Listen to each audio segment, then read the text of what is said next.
Government schemes की news वाला series चल रहा था, पार्ट 2 वीडियो है ये।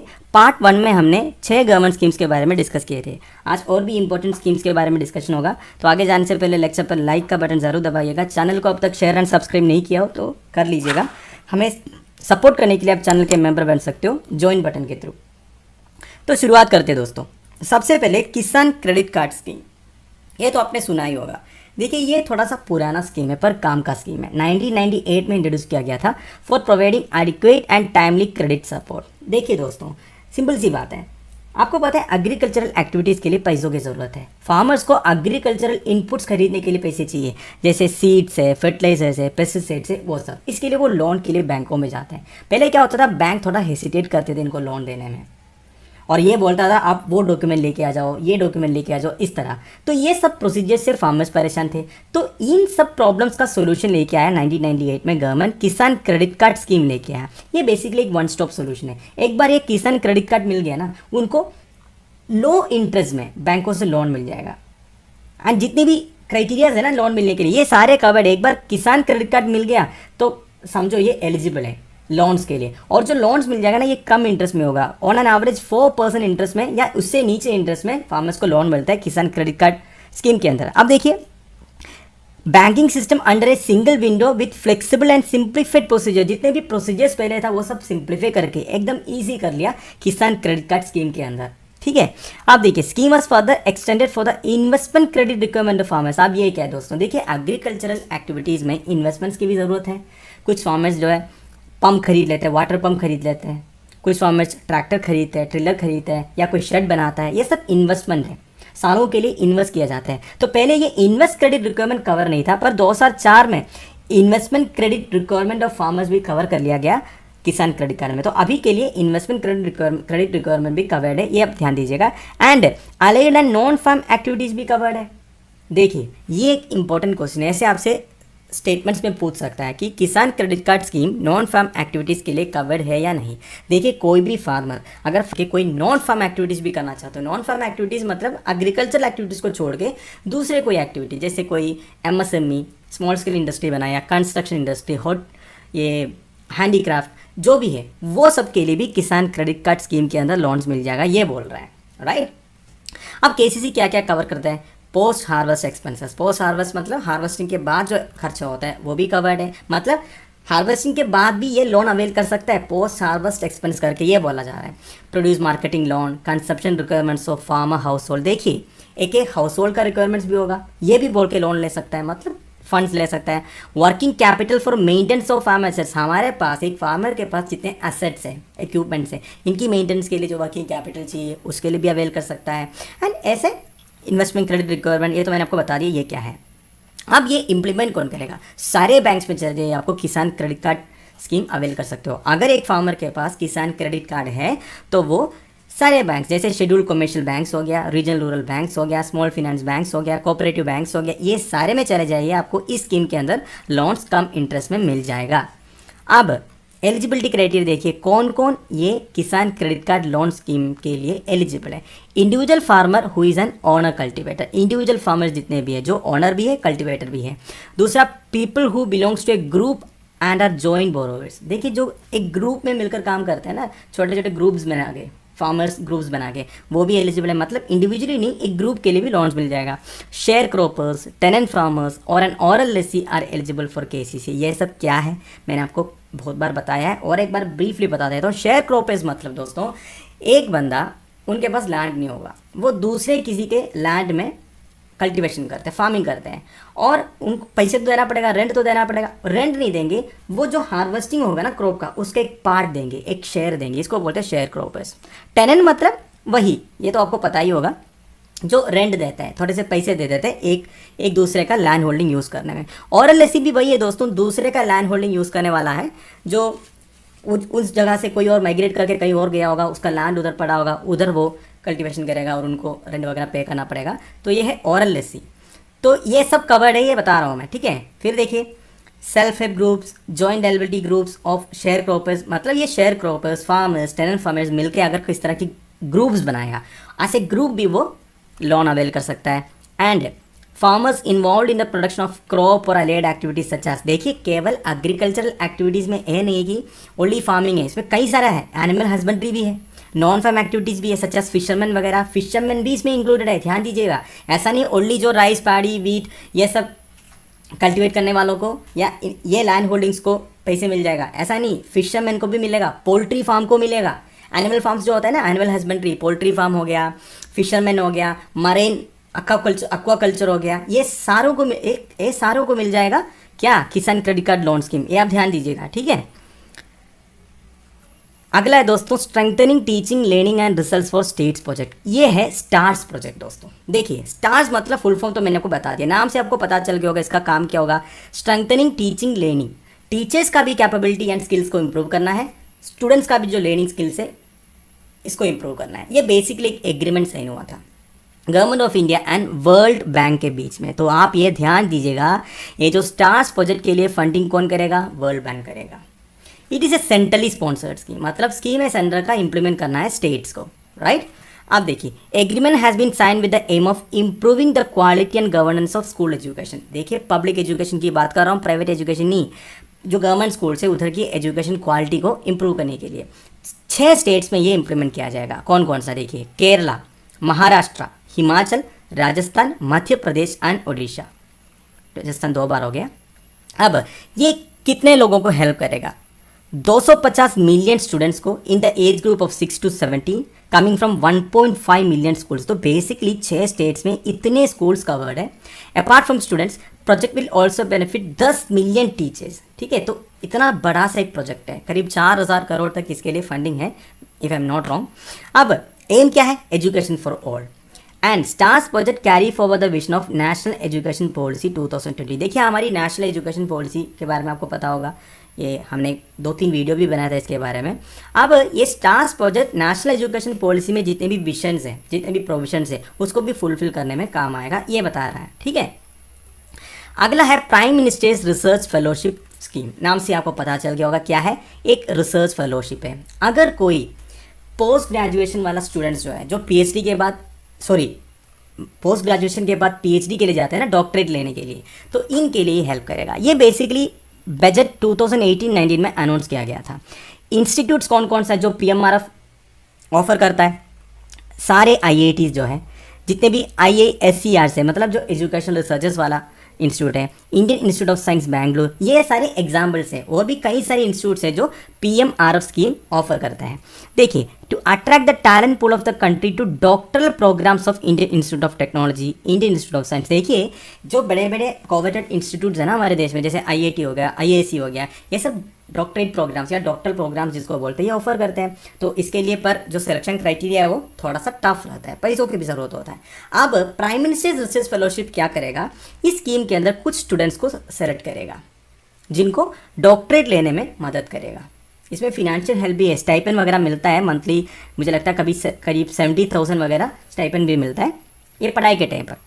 अब सिलेक्शन जो है दोस्तों थोड़ा सा रिगरस सिलेक्शन प्रोसेस है, मतलब पूरी एकेडमिक क्वालिफिकेशंस चेक किया जाएगा, जिसके पास मेरिट है उन्हीं को मिल जाएगा। देखिए डायरेक्ट एंट्री के लिए applicants are judged on metrics including research exposure कितना है, उन्होंने पब्लिकेशंस कितने किए हैं, performance in international academic competitions, grades क्या है, रिकमेंडेशन लेटर्स मतलब जितने भी उनके जो प्रोफेसर्स वगैरह होगा, अगर किसी ने अच्छी तरह रिकमेंड किया है तो सारी चीज़ें देखा जाएगा डायरेक्ट एंट्री के लिए। और एक होता है लैटरल एंट्री। लैटरल एंट्री मतलब आप ऑलरेडी कुछ कर रहे हो, आप लैटरली एंट्री कर रहे हो, साइड से आप एंट्री कर रहे हो। जैसे सिविल सर्विसेज में लैटरल एंट्री मतलब क्या है, ऑलरेडी जो कॉर्पोरेट सेक्टर में काम किया वाला जो एक्सपर्ट्स है उनको सीधा सीधा टॉप पोजीशंस में गुजारा है। तो ऐसे ही लैटरल एंट्री मतलब ये डायरेक्ट नहीं होगा, कहीं और जगह में ऑलरेडी कोर्स कर रहा होगा, इनको लैटरल एंट्री करवाएगा। इसके लिए भी देखिए स्ट्रॉन्ग रिसर्च प्रपोजल चाहिए, पब्लिकेशन रिकॉर्ड चाहिए, मतलब इनके नाम पर अच्छे अच्छे पब्लिकेशंस चाहिए, ग्रेड्स चाहिए, ठीक है। ड्यू वेटेज विल ऑल्सो भी given to publication in reputed journals conferences. अगर आपने कोई रेप्यूटेड जर्नल्स में या कॉन्फ्रेंसेस अटेंड किए हो, रेप्यूटेड जर्नल्स में अपना कोई रिपोर्ट पब्लिश की हो, तो ये सब देखा जाएगा, तब आपको लैटरल एंट्री मिल जाएगा। डायरेक्ट एंट्री के लिए मैंने आपको बता दिया। मेरा कहने का मतलब है दोस्तों, आप इतना ही समझ लीजिए, prime ministers research fellowship scheme मतलब जो डॉक्टरेट लेना चाहता है, पीएचडी करना चाहता है पोस्ट ग्रेजुएशन के बाद, उनके लिए गवर्नमेंट की तरफ से फेलोशिप मिलेगा, एक टाइप का स्कॉलरशिप मिलेगा। यह है पीएमआरएफ स्कीम। अगला है विद्यादान। ये तो सिंपल है दोस्तों, बेसिकली एक डिजिटल प्रोग्राम है to enable contributions to improve teaching and learning. जितने भी एजुकेटर्स हैं ना, वो एक प्लेटफॉर्म में आके एजुकेशन प्रोवाइड कर सकता है। आपने दीक्षा सुना है ना गवर्नमेंट का, ये दीक्षा के अंदर ही आएगा ये भी। ये विद्यादान जो है, विद्यादान करेगा। It encourages the sharing of high quality curated relevant and curriculum linked digital content. इसमें कुछ भी हो सकता है, जैसे हम वीडियोस बनाते हैं, एक्सप्लेनेशन वीडियोस हो गया, प्रेजेंटेशंस हो गया, क्यूजेस हो गया, ये सारे ये विद्यादान प्लेटफॉर्म के अंदर डालेगा बच्चों के लिए। ऑब्वियसली ये कोविड-19 टाइम पे ऑनलाइन एजुकेशन इतना हाइप मिल गया ऑनलाइन एजुकेशन को, आजकल मैक्सिमम लोग जो है ऑनलाइन एजुकेशन ही ऑप्ट कर रहा है। तो गवर्नमेंट की तरफ से एक फ्री कंटेंट है बेसिकली। वर्किंग देखिए, Vidyadaan has a content contribution tool that provides a structured interface for the contributors to register and contribute different types of content. कोई भी जो क्वालिफाइड एजुकेटर्स है वो अपने अपने कंटेंट डाल सकते हैं इस प्लेटफॉर्म में, जैसे एक्सप्लेनेशन वीडियोस हो गया, प्रेजेंटेशंस हो गया, कॉम्पिटेंसी बेस्ड आइटम्स हो गया, क्विज़ेस हो गया, ठीक है, फ्रॉम ग्रेड 1 टू ग्रेड 12। तो 1 से 12 कक्षा तक का जितने स्टूडेंट्स हैं उनके लिए हेल्पफुल है। अब इसका विद्याधन 2.0 आया था। This has been relaunch due to the increasing requirement of e learning content. ठीक है, कोविड-19 के टाइम पे ई लर्निंग कंटेंट का रिक्वायरमेंट बहुत ज़्यादा बढ़ गया था। तो ये विद्यादान को छोड़ के और भी कई सारे ये मेशर्स लेके आया था, कई सारे स्कीम्स लेके आया था गवर्नमेंट ये डिजिटल कंटेंट्स को प्रमोट करने के लिए। ठीक है, अगला है दोस्तों आयुष्मान भारत प्रधानमंत्री जन आरोग्य योजना। ये क्या है दोस्तों? बेसिकली एक मेजर नेशनल हेल्थ रिफॉर्म है। एक्सेस टू हॉस्पिटल केयर, गरीब लोगों को, वल्नरेबल सेक्शन ऑफ सोसाइटी को हॉस्पिटल केयर एक्सेस करने के लिए गवर्नमेंट की तरफ से एक हेल्पिंग हैंड है प्रधानमंत्री जन आरोग्य योजना। ये दुनिया का सबसे बड़ा हेल्थ केयर स्कीम है। देखिए, इसकी फीचर्स बताने से ये क्या है आपको समझ में आएगा। World's largest health insurance assurance scheme is centrally sponsored and is jointly funded by central government and states. देखिए, मैंने आपको बोला था ना, सेंट्रली स्पॉन्सर्ड स्कीम मतलब सेंटर का स्कीम है, पर फंडिंग जो है सेंटर एंड स्टेट्स को एक साथ करना है, right. It provides cover of 5 lakh पर फैमिली पर ईयर। एक फैमिली को 5 लाख तक मिल जाएगा। गरीब लोगों की बात कर रहा हूँ, सबके लिए नहीं, ठीक है।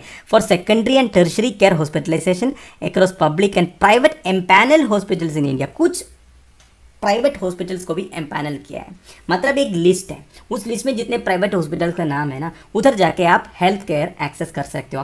आपको कोई प्रॉब्लम हो गया तो उधर जाके आप एडमिट हो सकते हो। 5 लाख तक पर फैमिली आपको मिल जाएगा। बेसिकली एक हेल्थ इंश्योरेंस स्कीम है, आप यही समझ लो।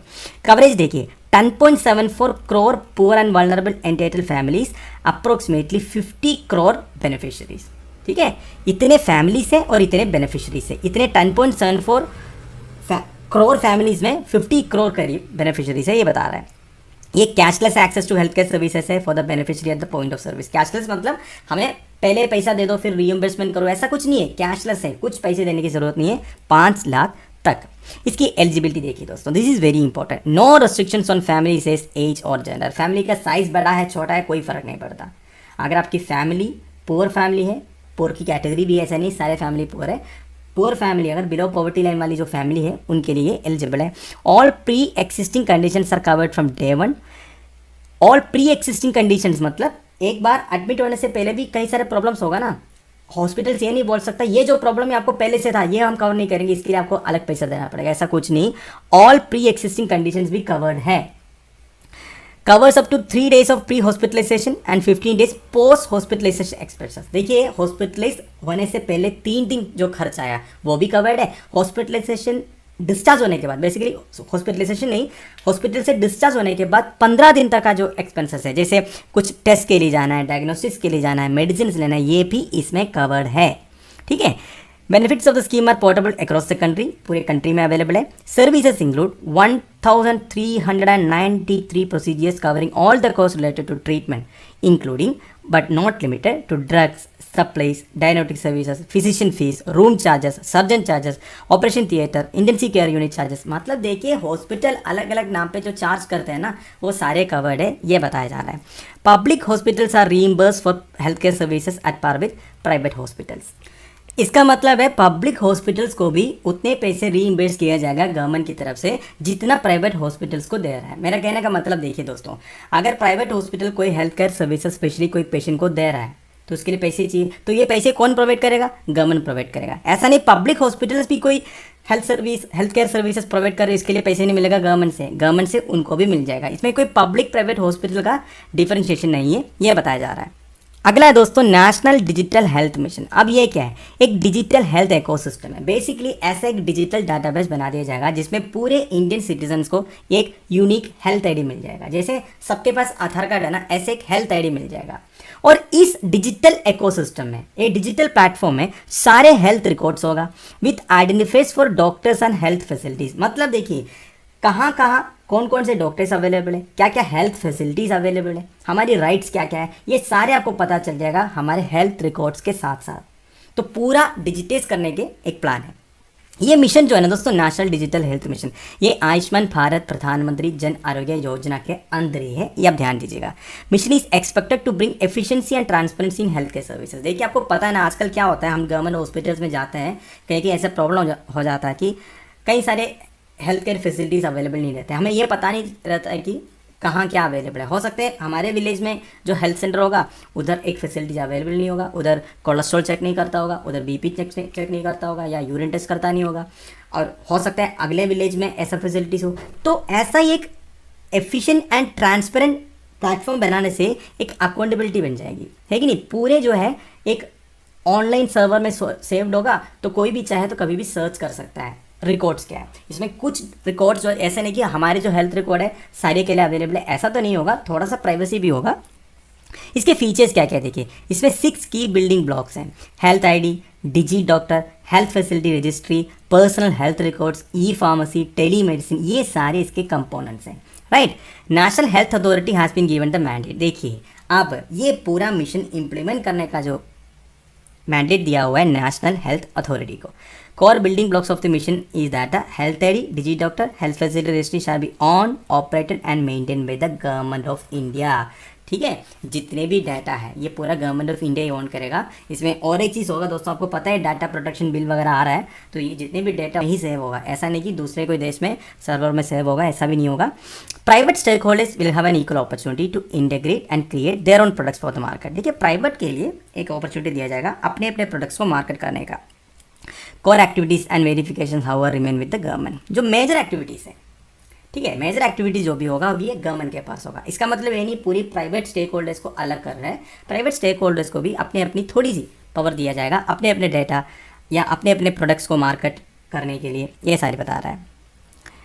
Under the mission every Indian will get A health I D card that will store all medical details of the person. ये मैंने आपको बता दिया ना, एक हेल्थ आईडी कार्ड मिल जाएगा जिसमें एक यूनिक हेल्थ आईडी होगा, जिसमें हमारा सारे इन्फॉर्मेशन होगा। जैसे कोई प्रिस्क्रिप्शंस है, ट्रीटमेंट क्या क्या हुआ है, डायग्नोस्टिक रिपोर्ट्स क्या है, डिस्चार्ज समरी क्या है। आजकल जो पेपर में दिया मिलता है हमें, ये पेपरलेस हो जाएगा। बेसिकली सारे डिटेल्स एक क्लिक में हमें मिल जाएगा। Citizens will be able to give their doctors and health providers one-time access to this data during visits to the hospital for consultation। तो मतलब जितने भी सिटीजन्स है, पेशेंट्स है, डॉक्टर के पास जाएगा तो डॉक्टर्स देखना चाहिए ना, ये जितने भी हमारा डायग्नोस्टिक रिपोर्ट है, ट्रीटमेंट रिपोर्ट्स है, प्रिस्क्रिप्शंस है, तो सिटीजन्स अपने हेल्थ आईडी देके डॉक्टर को एक्सेस दे सकता है ये देखने के लिए। एक वन टाइम एक्सेस, एक बार डॉक्टर को दिखा सकता है, हमेशा नहीं, कोई भी चाहे देख नहीं सकता, जिसको आप दिखाना चाहते हो उसको दिखा सकते हो। नीड फॉर दिस मिशन क्या है? Mission aims to liberate citizen from the challenges of finding the right doctor, seeking appointment, payment of consultation fee etcetera etcetera. तो मैंने आपको बता दिया। देखिए अभी का जो हमारा हेल्थ सिस्टम है वैसे थोड़ा बहुत सही भी है, पर कई सारे ड्रॉबैक्स भी है। तो इस तरह एक सिस्टम आने से ट्रांसपेरेंसी आ जाएगी, अकाउंटेबिलिटी आ जाएगा। कोई हमें ये नहीं बोल सकता कि ये फैसिलिटी अवेलेबल नहीं है, आपको इधर जाना पड़ेगा, उधर जाना पड़ेगा। हो सकता है मेरी जो रिपोर्ट्स है वो कहीं गायब हो गया, तो ये सब स्टोर्ड है। एक डिजिटल प्लेटफॉर्म बनाने का मतलब है ऑनलाइन सब कुछ स्टोर्ड है, ये कभी भी हमसे मिस भी नहीं होगा। एंड जितने भी चैलेंजेस आजकल जो हेल्थ सेक्टर में, ये सारा सोल्व भी होगा। आई होप आपको समझ में आ गया होगा।